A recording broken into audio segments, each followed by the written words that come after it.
Yesterday's crash of this single-engine otter on a lake near Kenora, Ontario, claimed the lives of 5 American fishermen and their Canadian pilot. The rugged shoreline around Recovery of the Campbell bodies River was is still underway. shrouded in fog the morning after the crash of a seaplane northwest of the airport. 8 people died. The survivors instantly. scrambled free of the Cessna 185 as it went under. It was kept from sinking directly to the Indian bottom by its community of buoyant floats. Klemtu. It was Monday morning when it crashed. 5 people were on board. All 5 died. Each year, seaplane accidents in Canada exact a terrible toll. On average, 30 people are killed, 100 more are injured, and costs in aircraft damaged or destroyed and public liability exceed $20 million. To explore the underlying safety issues affecting this vital transportation industry, we will talk to seaplane pilots and operators from across Canada.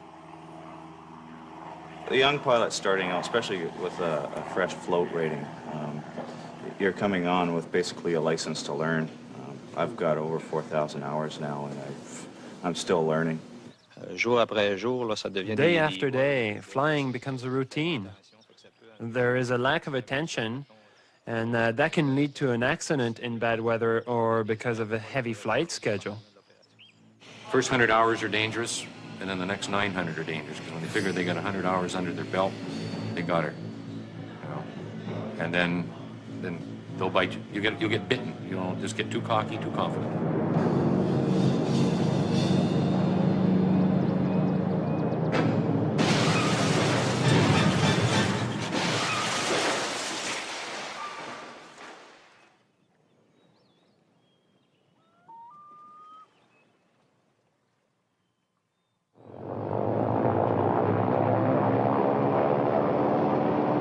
Transportation Safety Board studies conclude that seaplanes are experiencing an accident rate nearly double that of land-based aircraft. What are the factors contributing to this unacceptable accident rate? It's more difficult flying than actual wheel flying. I mean, when you come into a runway, you know what runway you're supposed to be on. You have your crosswind component. It's strictly fly by the numbers when you're wheel flying. While float flying, you don't have that. You're on your own at all times. You have to make all your own decisions. The seaplane pilot is all by himself in the bush. He faces obstacles, lakes, rivers, updrafts, downdrafts. Many of the situations encountered in the bush are never encountered at an airport. There's always a situation out there that will get you when you're flying floats. There's so many variables involved. There's in crosswinds, currents. There's stuff that's going to get you. We spend a lot of time taxiing and docking, but that doesn't kill people. Running into rocks and turning planes upside down is what kills people. You're a guest of Mother Nature in her environment when you go out there. And she'll give you clues and signs that maybe you're not welcome on this particular day, maybe with fog or maybe with wind or icing, or if she doesn't want you there, she's going to tell you. There was a very black rain squall ahead of me, so we landed in the lee side of an island and taxied around the water for about 15 minutes. Looked up the channel, and the rain had gone away. The visibility was picked up to 5 or 7 miles.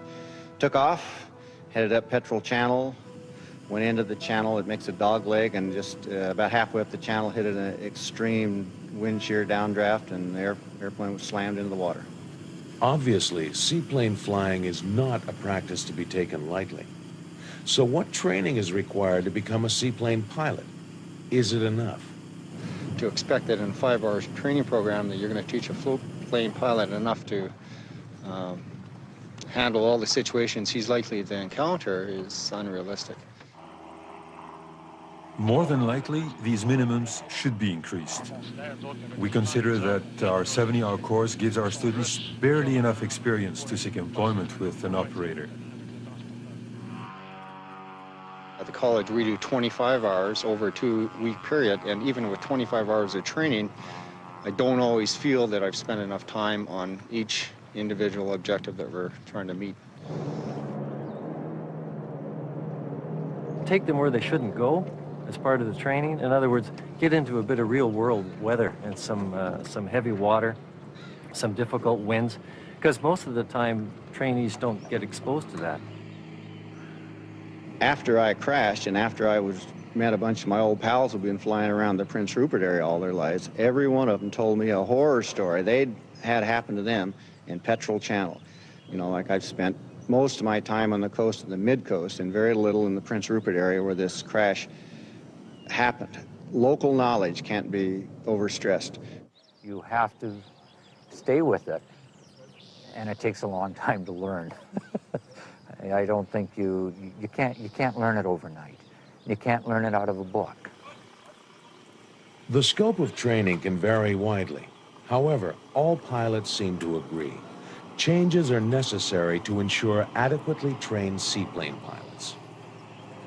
When a pilot does earn his seaplane rating, what pressures confront him? The pressure from passengers is enormous. It really is. The passenger immediately says, oh, the other guys all do it, and they all do it from here, from there. And they would like to follow the route of the other pilots, and they will often be talked into doing things they should not be doing.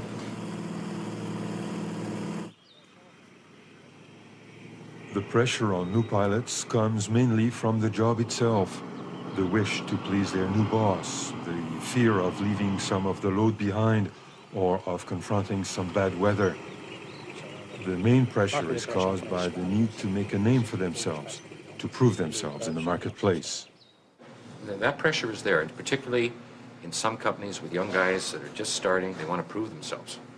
I find I've had customers where I've said, the weather's marginal, I'll try for you, but at any time I feel uncomfortable, I'll turn back. And I find usually the customers are more uncomfortable than I am. They say, let's go back. Often cited as contributing to seaplane crashes is overloading or incorrect loading.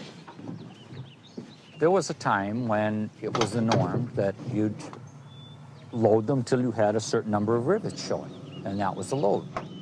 There's 6 guys, they all don't need to bring 6 of everything. Instead of taking in 20 cases of beer, bring in 3 or 4, cut the load down some. Many years ago, where we were expected to fly at near or above gross weight, or many times above gross weight, in weather conditions that were less than ideal, in aircraft that were less than perfectly maintained. The loads are kept within limits, and it's a lot better. The planes perform the way they're supposed to.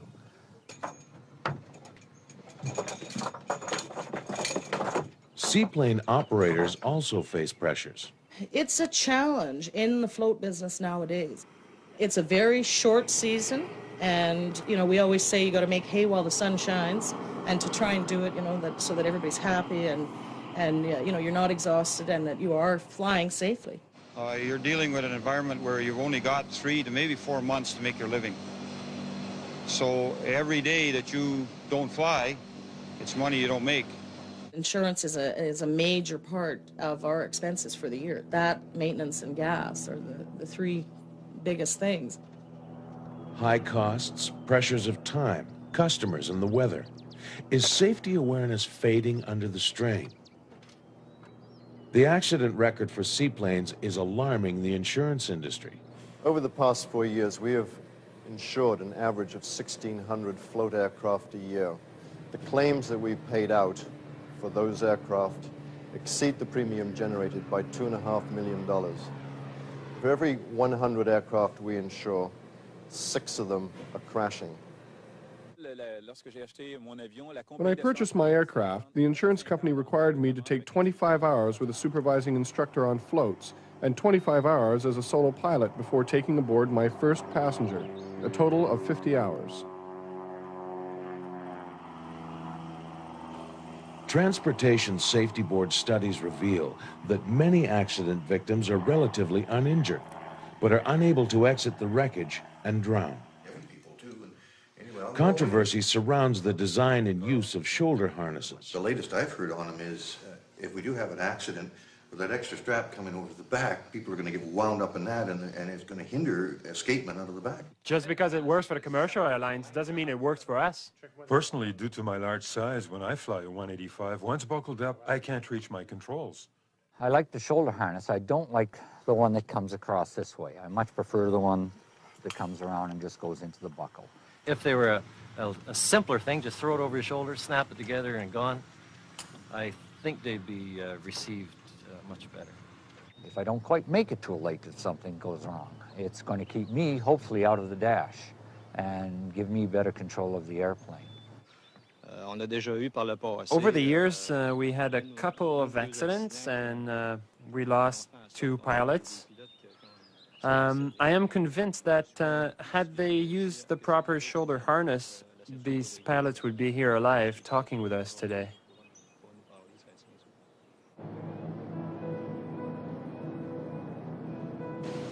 In the event an accident does happen, your flight could become a fight for survival. It was quite a shock the first time we went upside down underwater and you're actually hanging there. It's quite a shock. So it's just a matter of knowing your cockpit, how your doors operate. And, you know, when you give the briefing, you always make a special note now when the passengers, you have their attention that this is how the doors operate. On your left hand, you hold on to either the door handle or the door post or something on the left-hand side, and you don't let go. With your right hand, you undo, your belt buckles, toss your headset off or whatever you have to do, and follow your left hand out. The gentleman that was killed there, they're quite sure that they couldn't find the doors, and this is why we do a good briefing, in which we are instructed to brief, and I try to make it quite clear to my people, but when you are inverted in an upright situation, it's tough, and you only get out of that airplane if you get out with what's on you. You don't even get time for a life jacket. Accessibility to the life jackets is and was extremely important. And in this particular case, they were very easy to reach. Unfortunately, I took 2, stuck them in Furley's lap, and only 1 made it to the surface. And the reason was I didn't have time to do much with them. We were going down so fast. The placement and use of life jackets fuels the controversy. I have taken the habit of wearing them this year, and I require my passengers to wear life jackets because nobody has been able to convince me that in an inverted plane, one is able to find his life jacket and put it on. It's impossible. It has been demonstrated that one must have it on before the impact. You put a life jacket on every occupant of the airplane and it goes inverted, and now you've got more things for them to get hung up on. They panic, they pull the thing, they inflate it, they're now up against the ceiling. In some situations, the pilot could require his passengers to wear a life jacket and wear one himself. But to make it mandatory to wear it for takeoff and landing, I think that for bush flying it's practically impossible. For those that manage to escape the sinking aircraft, there is still the threat of hypothermia. I would say close to 45 minutes after entering the water, my 99-pound wife died. And I would guess that an hour and a half of total submersion, total time in the water, the other fella lost consciousness and died.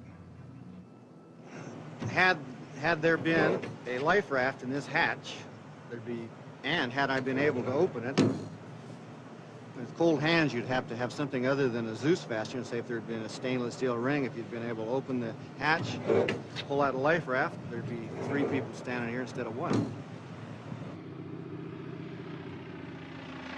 Accident prevention is certainly preferable to crash survival. The health and future of the seaplane industry depends on it. Some of the best advice for improving safety comes from pilots. Wherever you go, whatever you do, ask questions. Ask your peers. Ask another pilot that has been there what to look for. Don't think you know it all. And the most important thing is wherever you work, seek out the older aviators and seek out their advice.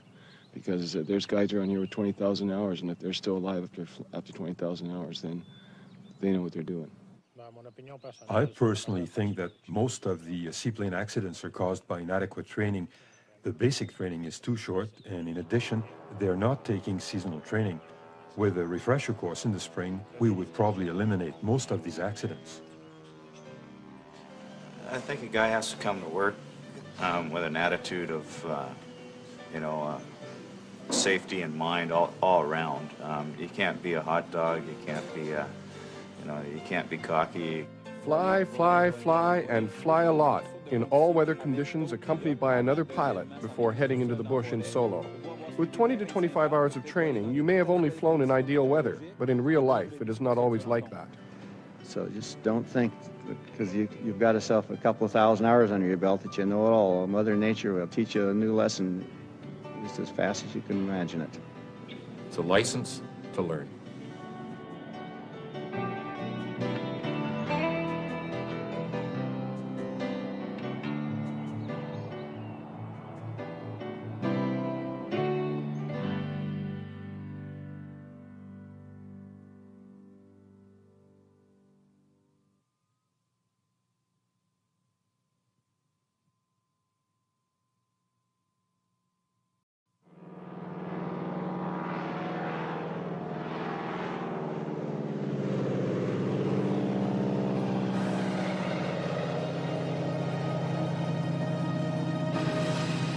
Yesterday's crash of this single-engine otter on a lake near Kenora, Ontario, claimed the lives of 5 American fishermen and their Canadian pilot. The rugged shoreline around Campbell River was still...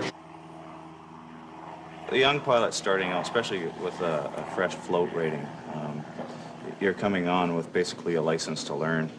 I've got over 4,000 hours now, and I'm still learning. Day after day, flying becomes a routine. There is a lack of attention, and that can lead to an accident in bad weather or because of a heavy flight schedule. First 100 hours are dangerous, and then the next 900 are dangerous, because when they figure they got 100 hours under their belt, they got her. You know? And then they'll bite you. You'll get bitten. You don't just get too cocky, too confident.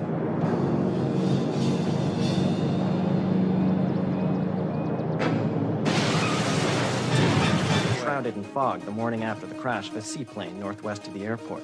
8 people died. The survivors instantly. scrambled free of the Cessna 185 as it went under. It was kept from sinking directly to the Indian bottom by its community of buoyant floats. Clem-2. It was Monday morning when it crashed. 5 people were on board. All 5 died. Each year, seaplane accidents in Canada exact a terrible toll. On average, 30 people are killed, 100 more are injured, and costs in aircraft damaged or destroyed and public liability exceed $20 million. To explore the underlying safety issues affecting this vital transportation industry, we will talk to seaplane pilots and operators from across Canada.